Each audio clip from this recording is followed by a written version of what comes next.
traveling, travel hacking, using points and miles to offset the cost of travel, doing so as a family, and really getting to have those experiences with you and your family. In today's video, I'm going to go over some travel hacking myths. I'm going to go through some myths or some things that people believe about travel hacking and debunk some of those myths. If you haven't done so, make sure you subscribe to my channel so you'll be notified when I release new content, and let's jump into it. If you were like me before I got into travel hacking, I really thought, how can people be doing this? I would see posts about people taking these lavish vacations and saying, I paid $5 for this, or I got this completely free. And I was like, okay, something isn't right about that. There has to be a catch. What's going on? And I was a little afraid to jump into it because I knew there's something I'm missing. This can't be the truth. But then I took a slow on-ramp into travel hacking and I saw that, hey, no, you can really do this. And so I'm going to go through and debunk some of the myths that might be holding people back from jumping into travel hacking. The first myth is that travel hacking ruins your credit score. Now, let me say, when done correctly, travel hacking does not ruin your credit score. And there are a couple of things to keep in mind. First, if you're going through and opening a whole bunch of new credit cards, that often does impact your credit score. So just be mindful about that. You don't want to go out and open 25 credit cards in 1 year. Also, if your credit score is already a little lower, then taking a little bit of a hit by opening a credit card might decrease your credit score a little bit more than if you have a higher credit score. So if your credit score is already in the 800s and you open a credit card and it goes down 10 or 15 points, you still have a pretty high credit score that will allow you to have the best rates on just different terms. Another key is you have to pay your credit card statement in full every month. The first time you don't do that, you're just losing all of the benefits of travel hacking. That's when your credit score can start to be impacted. If you start to have late payments and everything.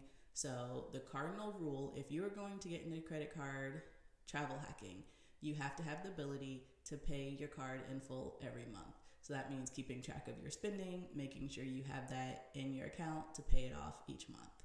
So that is the first myth, that travel hacking ruins your credit score. And I will say, if done correctly, then that is not true. But there are those key caveats to make sure that it does not impact your credit score. The second myth is that you have to spend a lot of money in order to get the points and miles. I will say that there are, usually when you sign up for credit cards, there is a sign-up bonus and you have to have a certain amount of spending in a certain amount of time. So maybe you have to spend $6,000 in 3 months in order to get the sign-up bonus. So if you're going out trying to manufacture spending to get that sign-up bonus, then maybe that's when you're overextending yourself and spending more than you should. But generally, if you are looking at credit cards that have sign-up bonuses that are realistic for your monthly spending, and you're moving all of your spending onto that card for the 3-6 months that it takes to get the sign-up bonus, then generally you don't have to manufacture spending and overspend in order to get the sign-up bonus. When you start doing that, again, you're erasing any of the benefits that come with travel hacking. So the myth is that you have to spend a whole lot of extra money. Generally, you don't, as long as you're cognizant of the card you're signing up for, what those sign-up bonuses are, and making sure you're putting all your spending on that card to hit the sign-up bonus without manufacturing any extra spending.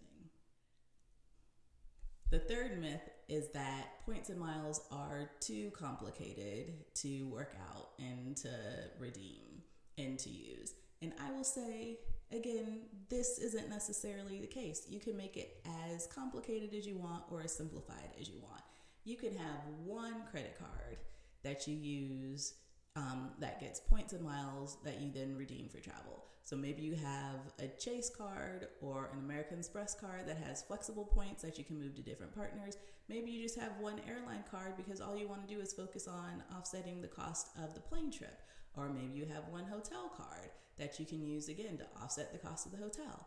It can be as complicated or as simple as you want it to be.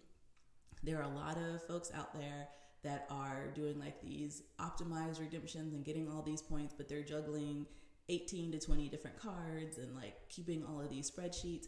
That's when it gets way too complicated. And I was there for a little bit and decided that's not how I want to approach this. And so you can really simplify your credit card strategy, your travel point strategy, and be able to redeem the points. Because the worst thing is that you have all of these travel points and miles, but you don't ever go anywhere. You don't ever redeem them. So if you're so overwhelmed with the process that you're not getting the benefit in redeeming these points, then that's not the right way to go.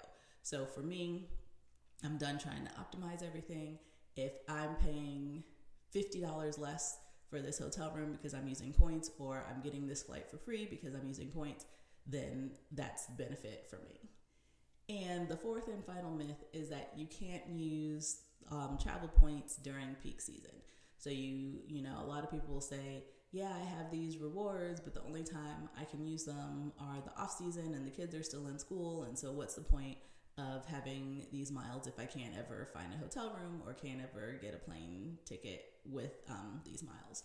So that is really not the case anymore. There are so many credit cards out there that will offset the cost of your travel. So you can buy a ticket anywhere, get a hotel anywhere, do whatever you want travel related, and then use your points and miles as a statement credit for those purchases. And that might not be the best redemption for those points and miles, but at least you're redeeming them. And if that's when you can travel at peak season and there are no hotels or flights or whatever that you can leverage your miles for, then go ahead and do that. They're your points and miles. You're using them however you see fit. Also, if you plan far enough ahead, you would be able to use your points and miles for those peak times. So if you know you want to travel somewhere summer of next year, go ahead and start planning it now. Look to see when plane tickets or hotel rooms start to open, and that's often when they have award availability. So if you can do it ahead of time, you can often redeem for peak times. And if you can't, don't worry. You can still use them oftentimes for a statement credit. It is not the end of the world. All right, so those are 4 common myths that often stop people from jumping into the travel hacking game and the points and miles game. If you have any myths that maybe were holding you back from jumping into the game, please comment below. I'd love to hear them. If you're still hesitant about getting into travel points and miles and you're thinking like you have some reasons why you don't think it's a good thing, comment below. I would love to hear those and maybe respond to see if there's other ways to think about it. If you have not done so already, make sure you subscribe so you're notified when I release new content, and thanks for watching. Bye.